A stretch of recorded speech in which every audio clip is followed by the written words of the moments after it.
Udah Hey, malam. selamat malam.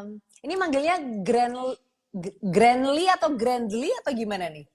Ya, ini aja. Grandly, Ya. oke. Namanya so catchy banget ya, Grandly. Selamat malam, apa kabar, Grandly? Malam, malam kali ini ya, selamat malam, salam kenal. Salam kenal juga. Ini manggilnya kok Grandly atau Bapak Grandly atau Grandly aja nih? Friendly aja, santai Grandly aja. aja. Biar berasa muda juga kita ya, saling saling panggil nama ya. Oke, gimana nih dunia saham pasca pemilu? Sudah seminggu lebih ya kita. Sudah ada Ya, hasil quick count juga, udah ada meskipun memang belum ada hasil resmi dari KPU, tapi orang-orang sudah mulai dari euforia pasca pemilu. Apakah masih ada euforianya ataukah gimana nih? kelihatannya ini juga lagi nunggu-nunggu hasil resminya diumumin sih Aha, ya. aha. Terus juga kelihatan juga kalau kita ngikutin dari berita, udah mulai tuh ada demo-demo kecil-kecil sebelah Betul sana, sebelah sini. sekali. Ini di Jakarta Macet, lagi rame nih. macet dikit ya. Oke, tapi dampak pemilu ini terhadap pasar saham secara historis, apa ini yang bisa kita harapkan di tahun ini? Oke, sebelum ngebahas yang lain-lain, pada nyadar nggak hari tanggal 22 bulan 2 yang menang nomor 2024. jawab aja. Kenapa, kenapa, gimana, gimana? Yang menang nomor 6. Oh, oh, oke, paham nih kayaknya saya pendukungnya Gerli ini dukung siapa paham nih ya. Enggak, ini hari ini sebenarnya pemilihan tanggal ini hari ini kan sebenarnya nggak disengaja ya sebenarnya. Ya. Ini kan udah dijadwalin dari jauh-jauh hari ya. Betul. Bahkan kita nggak tahu yang menang siapa. Oh, Putaran satu putaran dua putaran juga kita sebenarnya nggak tahu kan. iya, jadi secara implisit ingin mengatakan bahwa tanggal 22 bulan 2 pemenangnya nomor gitu ya. Hmm. Oke, semoga Eh, kita, siapapun pemenangnya nanti bisa membawa Indonesia menjadi lebih maju ya. correct. Itu yang paling penting dan membawa pasar saham di Indonesia juga semakin bagus gitu ya. Setuju. Oke. Dan ini dampak pemilu terhadap pasar saham secara historis ini seperti apa nih, Granly? Oke, kalau kita kilas balik dari tahun 2004 ya, tahun 2004 itu pemilu dua putaran kalau nggak salah. Dari awal tahun 2004 sampai waktu masa pemilu, pergerakan ISG itu kalau kita lihat ada sedikit koreksi ya, Mhm. sekitar 11%-an kalau nggak salah, terus tapi dia bisa kembali naik lagi lebih tinggi, tapi di antara menunggu kepastian sampai putaran kedua itu kalau nggak salah ISG itu mengalami penurunan yang lumayan koreksi lumayan dalam, tapi pada setelah pemilunya itu bisa rally sampai akhir tahun kalau nggak salah itu sampai sekitar 30-an%. Oke. Tahun yang kita mesti ingat juga tahun 2004 ini sebenarnya tahun pertama kali pemilu langsung diadain ya. Jadi mungkin masih baru, jadi banyak banyak agak-agak nggak stabil lah bisa Oke. dibilang. Kalau pada pemilu 2009 sih karena yang maju kan juga incumbent juga Pak SBY. Jadi kelihatan tahun 2009 justru tidak banyak perubahan signifikan ya sebenarnya. Mhm. Dan kelihatan masih aman-aman aja sampai dari pencoblosan sampai pengumuman resmi pun masih nggak masalah. ISG kalau nggak salah ada kenaikan sekitar 8% dan sampai akhir tahun pun masih tetap rally naik. Oke. Nah, yang agak kalau nggak salah yang tahun 2014 juga kelihatan masih aman-aman, masih ya ada goyangan ya. Maksudnya volatilitas juga pergerakan volatilitas ISG juga lumayan tinggi ya. Waktu 2014 waktu pencalonan Pak Jokowi pertama itu kalau kita lihat bahwa ISG itu ada cuma koreksi sekitar 5%, tapi pasca pemilu juga masih masih naik-naik aja sih, masih aman. Nah, yang mungkin Oke. yang kita highlight ya, yang memang yang juga jadi rada historical di Indonesia itu justru pemilu tahun 2019. Mhm. Kalau yang teman-teman mungkin masih ingat ya, ya ribut-ributnya seperti apa, demo-demo kiri kanan kayak apaan. Kalau kita lihat kan beneran keadaan negara Indonesia itu boleh dibilang tuh benar-benar nggak stabil. Jadi hasil quick count juga ada perbedaan di hasil quick count juga kan. Ya. Dari hasil quick count yang dari lembaga survei yang satu dan yang lain itu terjadi ada perbedaan. Jadi di situ yang lumayan kayaknya tuh bikin masyarakat jadi bingung, terus akhirnya jadi malah memberikan kesempatan buat oknum-oknum yang tidak baik untuk bikin Indonesia jadi agak ricu dikit, bukan dikit sih, banyak demo, lumayan banyak sana sini. Jadi ya boleh dibilang ya ada chaos sih. Jadi kalau bilang waktu 2019 itu goyangan ISG sebenarnya lumayan agak terguncang, lumayan agak dalam juga kalau teman-teman juga bisa cek chartingnya dari charting dari charting aplikasi JUC bisa dilihat bahwa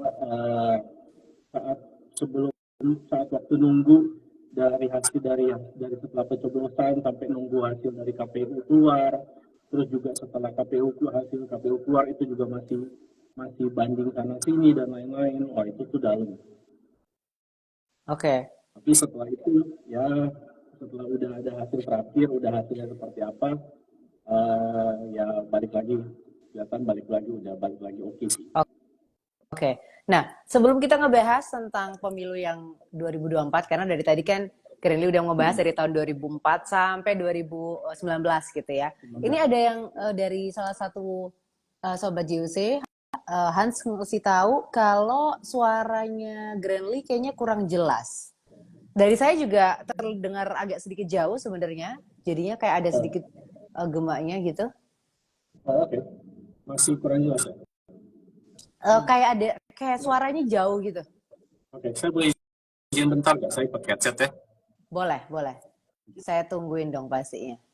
Oke.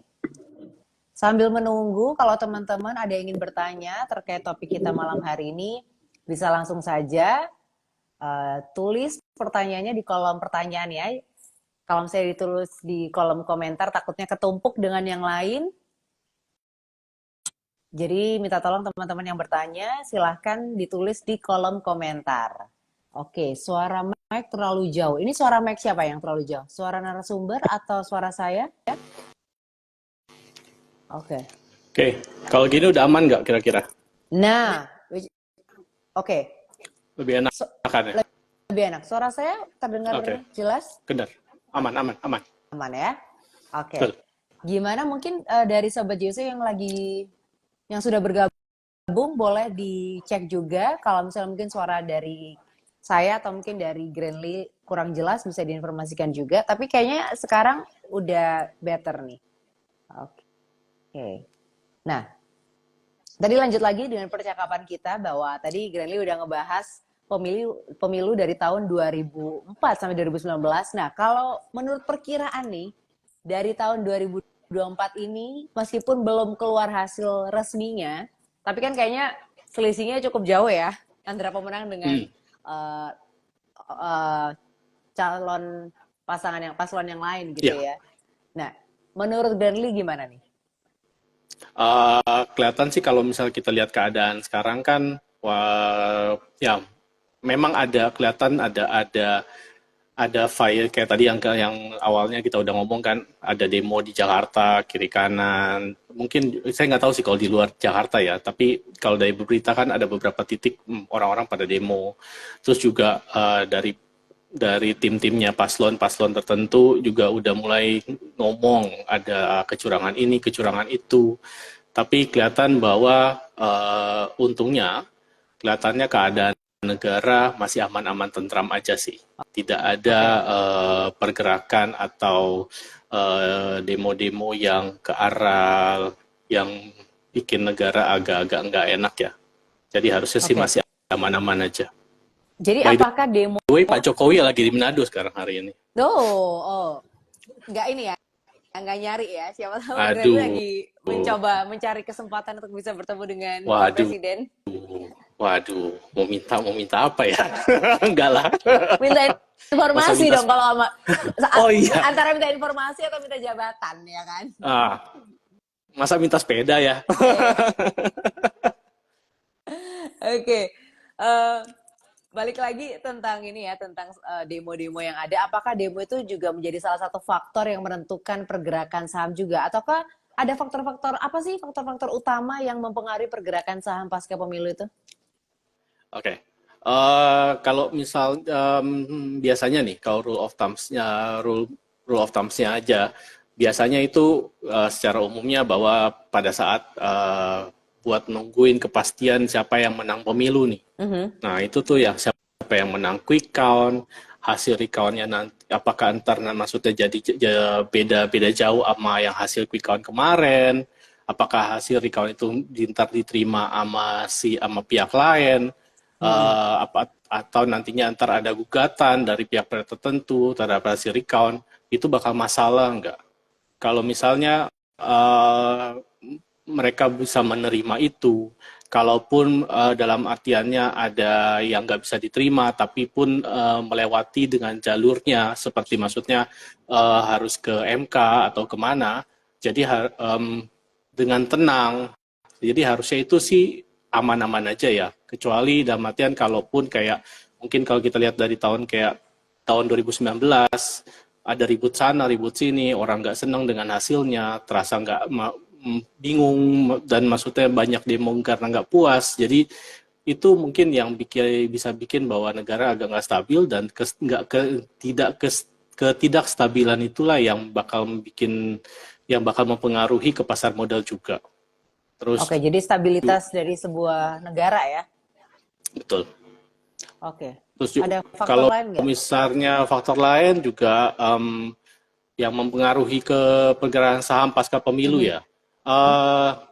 Pada dasarnya dari paslon-paslon ini siapa sih yang menang?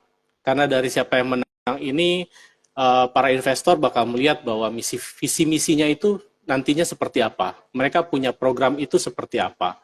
Terus waktu mereka pidato saat mereka kampanye, mereka menyuarakan apa. Terus saat mereka debat cawapres kemarin, isinya apa aja.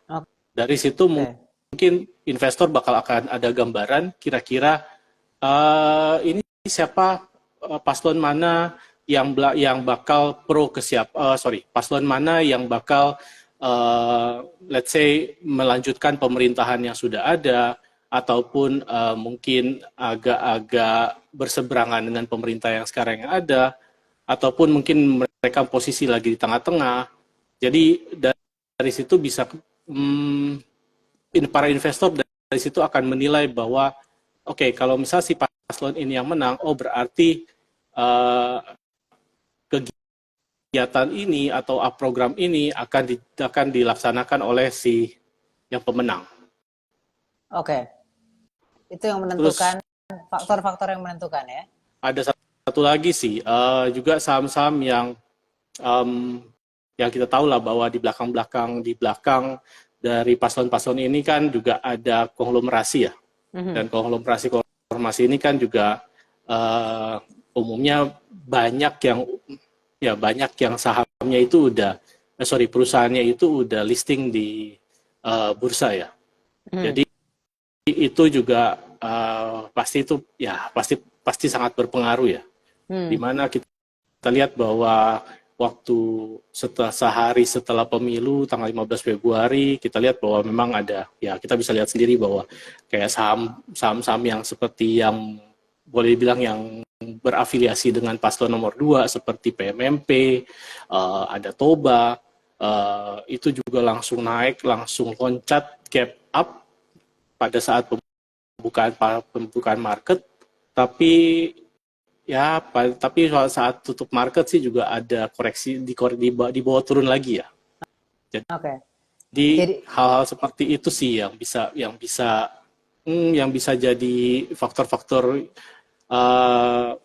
untuk pasca pemilu di pasar modal itu bakal jadi kayak gimana. Oke, jadi dari sini kita melihat bahwa pertemanan itu menentukan posisi juga ya. Dan mungkin terakhir, hari ini kan kita tahu bahwa seperti, ini contoh aja ya, Seperti kan kita tahu bahwa ada satu ketua partai yang akhirnya dimasukkan ke kabinet pemerintahan yang sekarang. Nah, itu juga tidak menutup kemungkinan nantinya saat Oktober nanti, misalkan dalam artian yang sekarang terafiliasi dengan paslon yang kalah secara quick count ya, siapa tahu itu bisa ada manuver-manuver politik yang dilakukan sama mereka yang nantinya akan nempel ke paslon yang menang. Oke. Jadi mungkin nantinya siapa tahu kayak kemarin dulu, yang tahun yang kemarin tiba-tiba si Pak Sandiaga Uno jadi menteri, Pak Erick Thohir jadi menteri.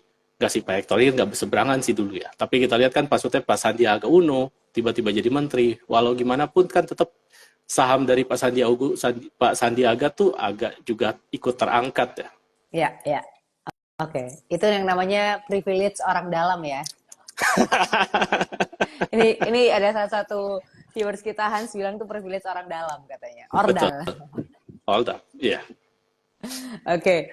Tapi kalau misalnya untuk menghadapi ketidakpastian memang dalam pasca pemilu seperti yang tadi sudah Granly juga katakan, itu gimana nih? Investor sebaiknya apa yang harus dilakukan persiapannya untuk menghadapi ketidakpastian itu, untuk menjaga portofolio mereka juga? Oke, to be fair sih kalau mau ngomong, apapun hasil pasca pemilu yang ada sekarang, itu kan masih berdasarkan dengan hasil quick count. Ya. Terus juga maupun juga nantinya ke depan setelah hasil dari real count diumumkan, para investor juga harusnya sadar bahwa dampak ke market itu sebenarnya tidak akan langsung instan terjadi gitu loh maksudnya. Ya oke. Kemarin memang waktu setelah tanggal 15 saham kemarin ada lebih ke bentuk itu, kalau buat saya sih lebih ke kayak perayaan kemenangan lah. Oke. Tapi kita nggak bisa langsung bilang karena si paslon ini menang, besok berarti sampai mulai dari H+1 sampai akhir tahun nanti ataupun sampai dia menduduki itu bakal uptrend terus naik terus. Itu kan nggak mungkin, karena kita lihat aja dari tanggal 15 kemarin pun ya abis naik langsung koreksi lagi. Kalau kita lihat, kalau misalnya berdasarkan dari yang technical analis yang bisa ngelihat chart, udah kelihatan lah ya candle hari itu udah nggak enak lihat, agak nggak enak lihatnya. Jadi kalau misal sekarang yang bisa jadi pegangan untuk para investor, kalau dari saya sendiri sih kemungkinan ya kita lihat bahwa kebijakan pemerintah saat ini di bawah Pak Jokowi itu nantinya berarti akan dilanjutkan oleh Pak Prabowo, oleh pemenang ya. Sampai sekarang kan masih quick count-nya masih nomor 2 nih ya. Jadi berasumsi masih nomor 2. Jadi akan dilanjutkan oleh Pak Prabowo dengan Mas Gibran sesuai dengan janjinya mereka. Makan siang gratis ya. Makan siang. Ya, itu juga. kita nggak dapet ya. Kita nggak dapet iya ternyata. Iya. Harus dibaca dengan lengkap ya. Makan siang gratis buat siapa gitu ya. Betul. Terus juga kalau kita perhatiin juga dari debat-debat capresnya juga kita juga dari visi misi segala itu tuh program-programnya itu mesti benar-benar kita mulai pantau lagi, lihat lagi secara detail apa aja nih janji-janjinya, apa aja nih visi misinya, apa aja program-programnya.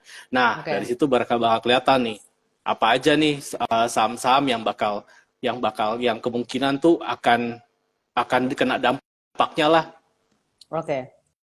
Jadi memang harus menunggu siapa presidennya, janji-janjinya apa, program-programnya seperti apa, gitu ya. Betul. Tapi apakah ada sektor saham tertentu yang diyakini akan mendapatkan keuntungan setelah hasil pemilu? Anggap saja misalnya dengan hasil quick count yang ada, paslon nomor 2 gitu ya, dan dengan janji-janji yang sudah disampaikan, apakah dari janji-janji tersebut ada sektor saham tertentu yang diyakini bisa mendapatkan keuntungan? Yang ini agak panjang nih kayaknya untuk jawab. Soalnya dari visi misinya dan programnya Pak Prabowo Gibran tuh banyak. Jadi untuk malam ini tuh udah disiapin. Jadi memang ini mungkin agak banyak. Jadi kita satu-satu pelan-pelan. Satu, sektor finansial perbankan itu kayaknya udah pasti. Kita lihat dari tanggal 15 ke waktu setelah pasca pemilu pun Big Banks-nya udah pada langsung pada gerak naik, terus tapi sampai sekarang pun ya kalaupun ada koreksi terbatas.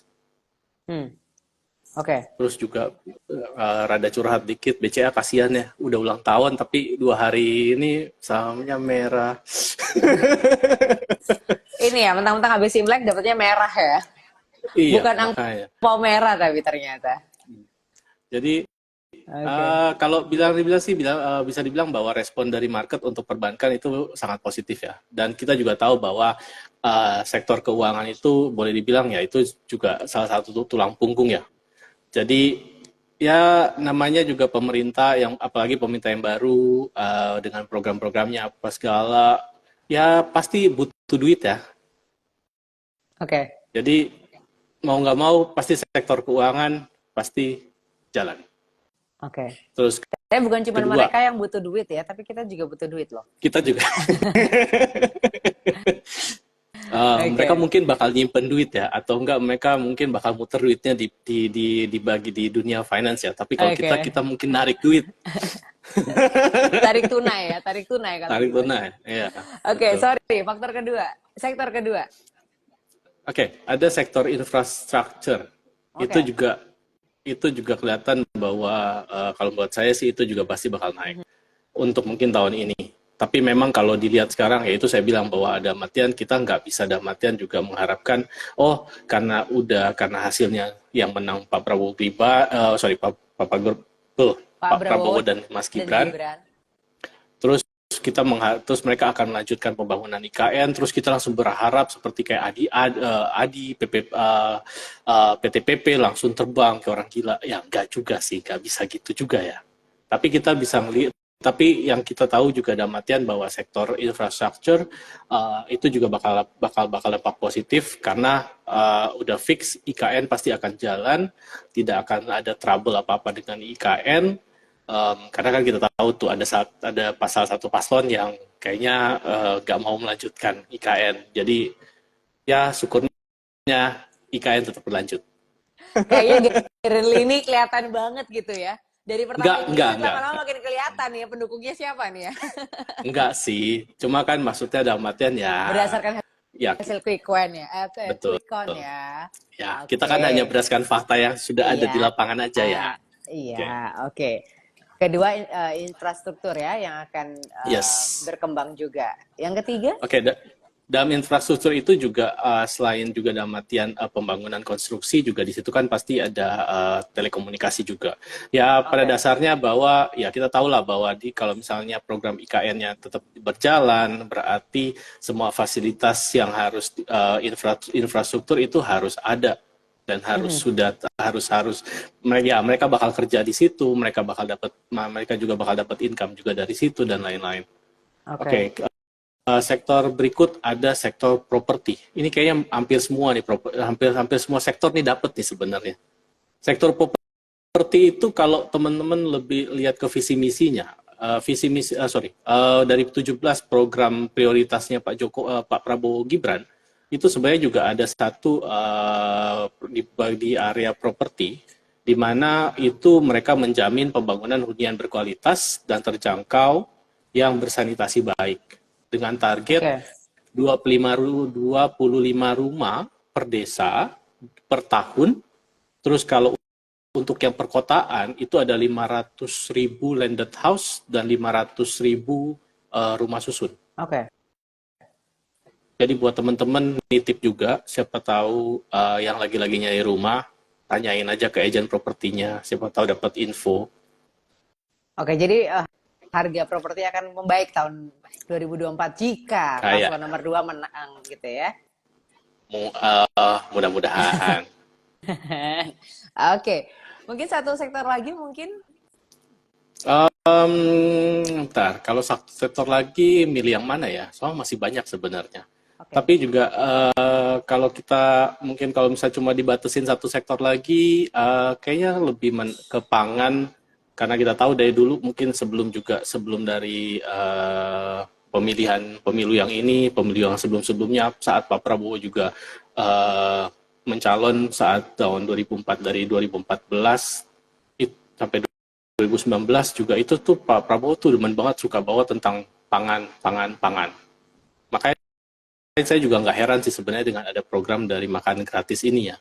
Karena kelihatannya bahwa beliau tuh kayak sangat support, sangat mendukung untuk swasembada pangan, terus juga suka punya keinginan untuk mensupport petani-petani yang ada di Indonesia.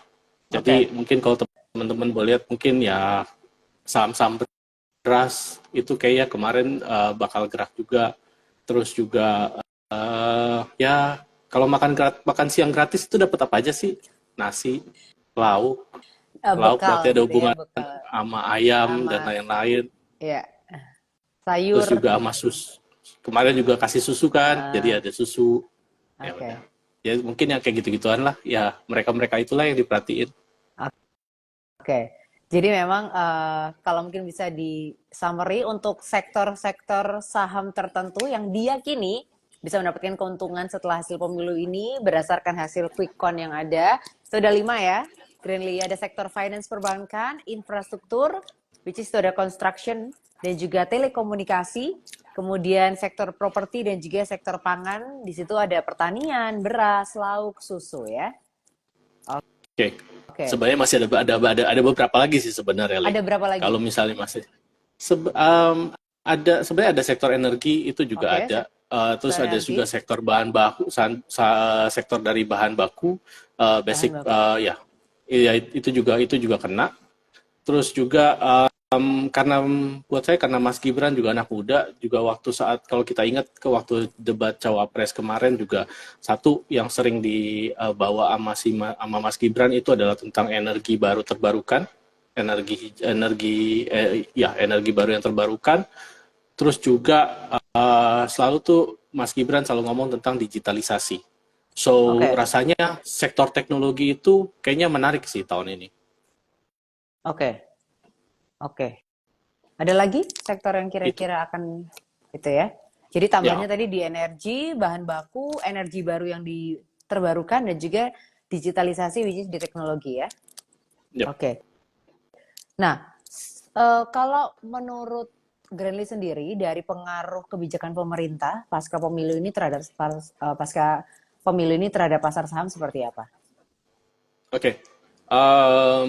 Pasca pemilu itu kayaknya satu, kebijakan moneter itu juga mungkin akan pengaruh ke saham.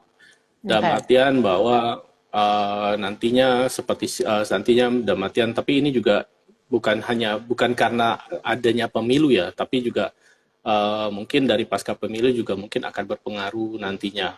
Seperti kayak suku bunga itu juga nantinya pasti akan mempengaruhi dari kebijakan pemerintah. Terus juga ada kebijakan dari kebijakan fiskal. Fiskal dalam artian di sini adalah kebijakan seperti pajaknya nanti seperti apa, terus apakah ada insentif-insentif yang diberikan oleh pemerintah ke pengusaha-pengusaha, ke perusahaan-perusahaan. Seperti kemarin kan yang kita tahu bahwa insentif untuk properti itu ada, terus juga untuk insentif juga untuk kendaraan listrik itu udah ada. Jadi siapa tahu nih nanti mungkin ada insentif apa lagi nih yang akan keluar nih. Terus juga bahwa penentuan biasanya kan kalau kita lihat bahwa pemerintah itu kan pasti ada APBN. Orang-orang biasa pasti akan melihat bahwa pembagian APBN ini seberapa persen ke sektor apa. Itu juga mungkin akan jadi salah satu yes. Terus juga ketiga itu ada dari regulasi atau peraturan yang dikeluarkan oleh pemerintah tersebut. Pemerintah Indonesia maksudnya. Jadi biasanya kalau misalnya ada perubahan regulasi pemerintah, itu pasti akan mempengaruhi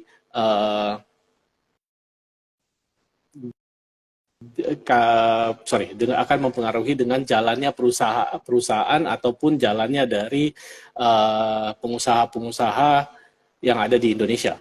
Jadi mau tidak mau itu akan mempengaruhi juga dengan regulasi keuangan, balik lagi juga dengan ketidakpastiannya untuk investor nantinya gimana, apakah peraturan ini nanti akan melindungi para investor atau enggak, itu kan akan juga mau tidak mau itu akan mempengaruhi dengan dana yang akan masuk, bakal ada dana masuk atau dana jadi keluar nih dari Indonesia malahan. Itu juga mesti diperhatikan. Terus juga ada kebijakan ekonomi, kebijakan ya tadi satu suku bunga itu juga, terus habis itu selain dari peraturan pemerintah terhadap pengusaha, biasa ada peraturan dagang. Ya kita kan namanya juga di saham, di pasar modal, umumnya kan perusahaan-perusahaan, berarti kita ngomong ini dagang kan. Ya peraturan perdagangan itu juga bisa mempengaruhi. Terus yang terakhir mungkin kebijakan politik ya.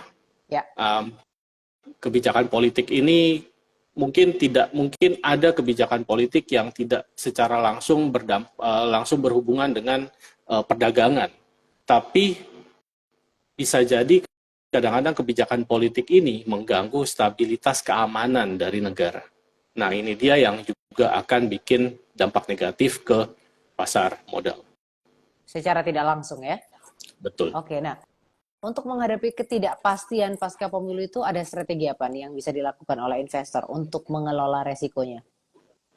Oke, sebenarnya sih ya kita mau ngomong ada pemilu apa enggak pemilu, pasca pemilu atau pra pemilu, sebenarnya dalam keadaan apapun itu ada rule of thumb-nya sih sebenarnya. Yang perlu diperhatikan oleh investor. Satu, tetap harus diversifikasi. Dalam artiannya dan juga harus tetapkan untuk kita mau investasi mau ngapain sih sebenarnya. Jadi kita harus tempatin tuh aset kita itu bukan cuma di satu instrumen keuangan aja. Terus kita juga mesti tahu bahwa kita investasi ini untuk jangka panjang atau kita untuk kalau jangka panjang mungkin kalau di saham kita berarti mengharapkan dari dividen, ataupun kita untuk jangka pendek aja, berarti kita mungkin ya trading pendek, terus ataupun ya kita bisa diversifikasi juga mungkin walaupun tidak di saham, mungkin beli tanah, di rumah dan lain-lain. Terus juga yang kedua itu kita harus riset. Kita juga saat untuk nyari instrumen keuangan yang pas buat kita harus cari tahu tuh informasinya tentang instrumen keuangan itu, ataupun kalau misalnya kita balik lagi ke saham ya, kita harus tahu bahwa si emiten ini itu tuh gimana sih keadaannya, apakah kinerjanya masih bagus, masih positif, masih profit nggak, masih bikin income nggak, atau tiba-tiba udah merugi, ataupun nanti dia ke depan mau bisnisnya mau ngapain nih. Misalnya let's say yang biasa sekarang kalau misalnya kita ngomong energi baru terbarukan misalnya. Yang dulu perusahaan yang bergerak di batu bara, nanti dia mau ngapain nih ke depan. Oke, itu ya strateginya. Jadi memang harus diversifikasi dan juga diriset ya. Yes, terus juga kita juga harus ngatur duit ya, money management. Jadi kalau udah ngeriset, udah tahu mau ngapain, udah tahu mau investasinya mau ngapain, udah riset, ya kita juga harus atur dong penempatan duitnya. Itu juga mesti diperhatiin. Dananya mau disebar ke mana aja nih. Terus juga porsinya berapa. Terus sistemnya mau gimana? Mau langsung lamsam ataupun mau nabung? Kita balik lagi kalau ya kalau kita ngomong instrumen keuangan kan itu luas. Kita di saham aja, kita untuk beli satu saham itu kalau duit kita let's say beda, dalam artian kalau kita punya duit 1 juta, kita bisa masuk ke saham yang kecil-kecil misalnya. Tapi kalau duit kita misalnya let's say 1 miliar, nggak mungkin kayaknya kita masuk ke saham yang kecil-kecil juga. Berarti kita nyarinya yang gede. Jadi itu aja harus diperhatikan. Belum kalau kita lihat dengan kita mendiversifikasi ke instrumen keuangan yang banyak macam di Indonesia. Dan setelah kalau kita udah tahu mau ngapain, kita udah riset, kita juga udah beli, kita udah manage the risk. Nah, habis itu ngapain? Kita harus tahu untuk evaluasi. Oke. Istilahnya, jangan beli terus ditinggal. Oke. Jadi kita harus investasi, harus evaluasi juga nih. Walaupun kita let's say kita beli saham hari ini, ya nggak perlu juga sih, maksudnya untuk apalagi kalau misalnya kita beli untuk mengharapkan dividen untuk jangka panjang, kan itu bukan satu saham yang kita harus tiap hari ngecek ya. Ya. Jadi mungkin ya seminggu sekali, sebulan sekali, ya bentar doang kan buka aplikasi JUC dari mobile, lihat langsung, udah tahu, udah kelihatan. Oh ini udah lagi naik, oh ini lagi turun. Kalau yang buat dividen, oh boleh nambah nih, bagus. Tapi balik lagi, tetap intinya adalah kalau udah beli, ya tetap mesti jaga, jangan dibiarin. Oke, ya harus dievaluasi setelah pembelian ya. Betul. Oke. Jadi memang untuk strategi terbaik untuk investor untuk mengelola resiko ini memang yang pertama diversifikasi gitu ya.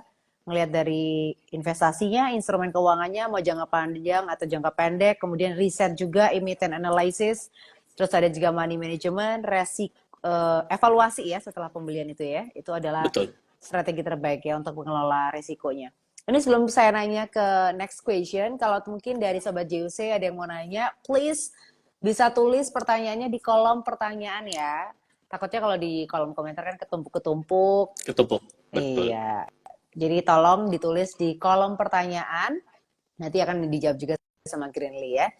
Oke. Yes. Next question, gimana sih dampak geopolitik pasca pemilu itu mempengaruhi pasar saham secara global? Gimana nih ininya dampaknya? Kalau kita lihat untuk yang di Indonesia sekarang ya, kalau kita lihat sekarang harusnya itu nggak ada masalah yang berarti, karena pemilu berjalan ya relatif aman ya. Damai. Ya. Relatif aman, damai, nggak ada insiden yang berarti. Kemarin kalau kita lihat juga ada demo-demo, tapi kan demo-demonya juga nggak ada yang sampai anarkis ya, terus nggak ada sampai yang harus pakai polisi, harus jagain sampai yang kayak ya balik lagi ke 2019 yang lalu lah, ya. Atau enggak mungkin kalau misalnya ada teman-teman apalagi yang Jakarta, tahulah tentang pilkada DKI Jakarta yang kemarin kayak apaan. Nah itu kan lumayan bikin gaduh tuh nasional. Itu pun pilkada Jakarta aja itu bikin gaduh senasional. Iya. Jadi karena mungkin ibu kotanya di sini. Betul. Jadi harusnya sih sekarang relatif aman-aman aja sih. Jadi dan kelihatan kan bahwa walaupun tim-tim dari paslon lain bukan meneriakan sih, maksudnya menyatakan bahwa ada kecurangan di sana di sini, kecurangan ini, kecurangan itu. Tapi kan kelihatan bahwa dan diharapkan bahwa tim-tim pemenangan ini juga ya lewatlah dengan jalur yang seharusnya. Yaitu harus ke MK. Terus juga kalau kita lihat juga kita juga mengharapkan bahwa kebijakan pemerintah itu tidak berubah terlalu signifikan ya. Karena kan dalam artian ya mungkin ini kan melanjutkan. Jadi mungkin pada masyarakat, investor juga mungkin bisa ini dilanjutin. Jadi nggak ada yang tiba-tiba berubah 180 derajat dari sesuatu yang jalan terus tiba-tiba berhenti misalnya. Itu mungkin ya diharapkan nggak ada. Ataupun yang harusnya nggak ada tiba-tiba nongol. Nah itu juga diharapkan juga. Jadi harusnya sih ya semoga aman-aman aja ya. Relatif aman ya. Karena balik lagi, kunci untuk para investor di menarik minat investor untuk masuk ke pasar modal di Indonesia itu yang paling penting itu adalah stabilitas. Ya. Kalau misalnya let's say kayak harga rupiah naik turun ya biar gimana naik turun tapi kan kalau yang bikin goyang itu sebenarnya adalah kalau kenaikannya terlalu drastis ataupun turun terlalu drastis juga berbahaya. Yeah. Jadi jadi investor lebih memilih untuk ya udah stabil aja gitu. Lebih stabil lebih baik. Oke. Kalau untuk rekomendasi khusus untuk investor baru yang mungkin baru pertama kali menghadapi periode pasca pemilu gitu ya, ada rekomendasi khususnya nggak nih, Greenly? Oke, ini rekomendasi apa nih maksudnya? Mungkin untuk Em, investor baru gitu ya, yang mungkin baru join gitu ya setelah ini pemilu ini bisa dibilang mungkin ini pasca pemilu pertama buat dia untuk waktu oh, dia oke. menjadi investor gitu. Ada rekomendasi atau mungkin ada tipsnya mungkin?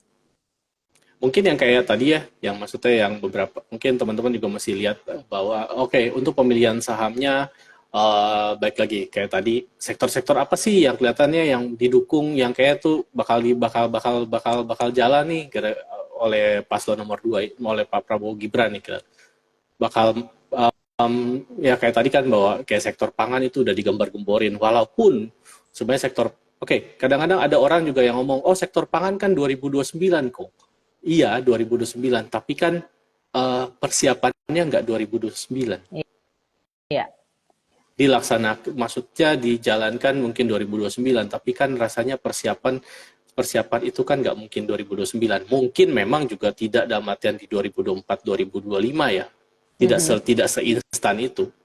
Terus juga selain itu juga ya seperti kayak tadi sektor juga itu sektor pangan, sektor mungkin yang teman-teman juga melihat sektor bahan baku, energi, teknologi itu juga ya dari sektor-sektor itu mungkin bisa teman-teman tolong bisa perhatiin lah. Oke. Terus sebenarnya kalau misalnya rekomendasi sih lebih penting ke ya kita mesti tahu ya maksudnya dalam artian sektor apa yang bakal yang kelihatan tuh bakal menarik untuk nantinya untuk terus teman-teman juga mesti tahu pembagiannya gimana. Oke. Sebenarnya untuk awalnya harus sewaktu kita untuk berinvestasi kita tahu kita buat apa nih. Balik lagi ya jangka panjang, jangka pendek. Yeah. Kalau jangka panjang maksudnya artian kita mau dividen kan pastinya. Yeah. Kalau dividen itu berarti saham-saham apa aja nih yang ngasih dividen. Terus dividennya gede nggak? Terus walaupun dia ngasih dividen perusahaannya bener nggak? Takutnya juga dividen tapi perusahaannya lagi turun kinerja ya, bukan harga sahamnya lagi turun ya, tapi kinerja perusahaannya emang lagi turun. Itu kan juga nggak bagus ya. Okay. Jadi biar gimana pun kan tetap ada perusahaan yang bagi dividen tapi kinerja perusahaannya bagus-bagus saja. Oke. Jadi memang harus di riset ya. Betul. Dan teman-teman kalaupun emang misalnya dalam jangka pendek mau nge-swing saham untuk jangka pendek 2 mingguan, 1 bulanan, itu juga mesti tahulah balik lagi ke diri kita sendiri, kita ini tipe yang kayak gimana sih maunya seperti apa. Oke. Jadi kalau misalnya boleh kita ambil summary tentang topik kita malam hari ini, saham pasca pemilu, apakah akan roller coaster ataukah jalan mulus? Kalau menurut prediksinya karena melanjutkan pemerintah yang sebelumnya dari hasil quick count yang ada, mungkin akan cenderung jalan mulus ya, karena relatif aman ya, gitu ya. Walaupun nggak mulus, tapi mungkin gelombangnya nggak. Kan yang gini banget gitu ya. Iya. Oke. Gelombangnya kayak jalan bergelombang sedikit lah, nggak sampai bergelombang di lautan. Kalau jalan mulus kayak terlalu tol banget gitu ya. Kayaknya itu terlalu itu banget deh. Maksudnya itu kayak too good to be true sih. Too good to be true, oke. Tapi ya relatif aman lah, relatif mulus gitu ya. Meskipun akan ada sedikit gelombang yang ada. Kita mengharapkan jalannya itu naik gunung. Oke. Bukan turun gunung. Oke, ya. Semuanya pasti pengen naik, dapat keuntungan ya. Oke. Untuk ini kayak kalau mungkin teman-teman ada yang mau tanya silahkan ya. Langsung saja tulis di kolom pertanyaan. Saya juga yang menyapa mungkin teman-teman yang baru saja bergabung. Ini ada Albert, selamat malam. Ada Yongki Sutopo juga selamat malam. Ada Agus, selamat malam. Nah ini yang biasanya ditunggu-tunggu juga ya. Ini waktunya sudah tinggal 10 menit soalnya. Boleh dong dikasih stock pick untuk besok gitu. Ada 1 atau 2 stock pick untuk besok. Ada nggak nih, Greenly? Belum disiapin. Oh, belum. It's okay. Kalau belum disiapin, it's okay. Nggak. Nah, ini ada yang cuma kalau kita... Kenapa? Sorry. Nggak apa-apa. Komentar dulu. Ada yang komentar. Kalau terlalu mulus nanti ngantuk. Jadi kayak terlalu nyaman gitu ya. Kalau terlalu nyaman takutnya keburu sayang ya, terlalu enak soalnya, nyaman bersandar ya. Jadi Asik. sedikit ada gelombang tapi masih relatif aman yang paling penting ya. Biar masih Betul. ada sensasinya juga, ada didikannya juga gitu ya. Oke. Balik lagi untuk stock pick, ada yang mau di Oke. perkiraannya? Stock pick ya. Satu aja deh kalau nggak. Satu. Bentar, nyari yang. Soalnya juga berapa hari ini juga banyakan scalping ya.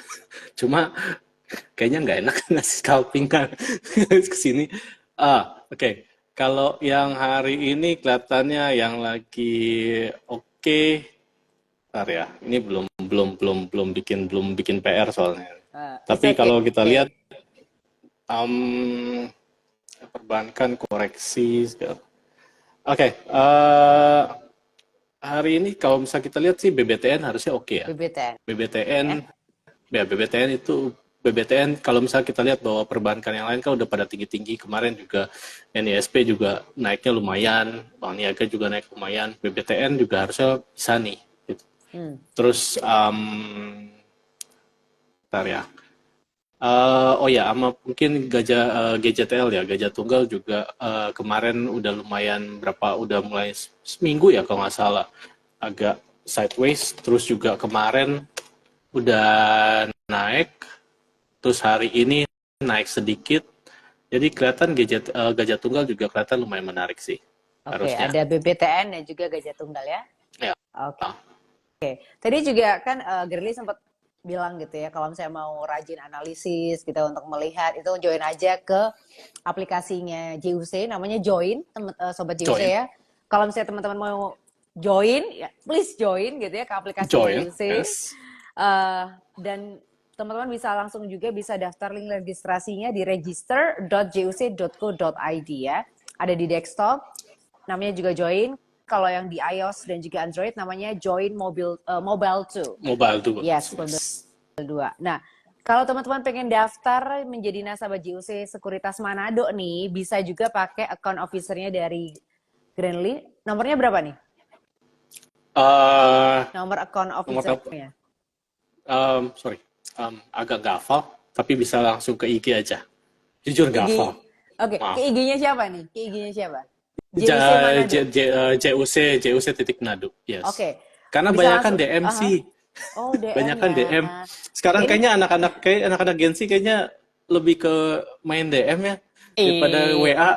Oh gitu. Ya biar lebih private gitu ya di Iya. DM. Oke. Kelihatannya. Oke, buat sahabat JUC yang mau bergabung juga di JUC Sekuritas Manado, nanti kalau mau nanya account officer-nya Grandly bisa langsung aja di DM di Instagramnya juc.manado ya. Yes. Oke. Tapi kalau dari fitur favoritnya JUC sendiri di aplikasinya, Grandly paling suka fitur favorit apa nih? Pakai apa? Oke. Kalau fitur sendiri sebenarnya banyak yang bagus, banyak yang dipakai, dan tapi yang paling utama nih, yang paling gue demen sebenarnya dari aplikasi JUC itu ini nggak bullshit ya, bukan gara-gara bukan janji manis ya. Kepala cabang di Manado, branch manager di sini, terus habis itu jadi bag-bagan dari aplikasi Joinnya. Tapi kecepatannya itu cepet. Kecepatan apa nih maksudnya? Oke, kita buka market itu langsung gerak, nggak ada delay, nggak ada ngehang dan lain-lain. Karena soalnya banyak teman-teman nasabah maupun non nasabah ya, apalagi ini terutama dengan non nasabah. Atau nggak teman-teman di luar dari JUC itu selalu ngomong, aduh aplikasi mereka tuh suka lemot delay, gitu. Agak lemot, gitu. Tiba-tiba ngehang, nanti kalau udah 09 titik sekian baru jalan, ya susah dong kok kayak gitu. Jadi sih lebih enak itu ya, lebih yang itu yang saya mungkin bisa ancungin jempol untuk join untuk JUC sih itu. Oke, kecepatannya ya. Up to date gitu ya.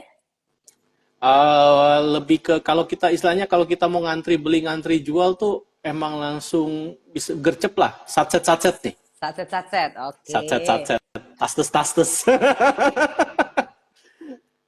Oke. Jadi kalau mungkin teman-teman juga pengen penasaran gitu ya melihat kecepatan dari aplikasi Join dari JUC, langsung aja join. Bisa langsung aja download di iOS dan juga Android, ada Join Mobil 2 ya. Yes. Oke. Tapi topik yang cukup berat juga malam hari ini karena ada politiknya, ada ekonominya juga. Tapi mau nggak mau kita harus belajar ya supaya kita tahu nih pasar saham seperti apa gitu.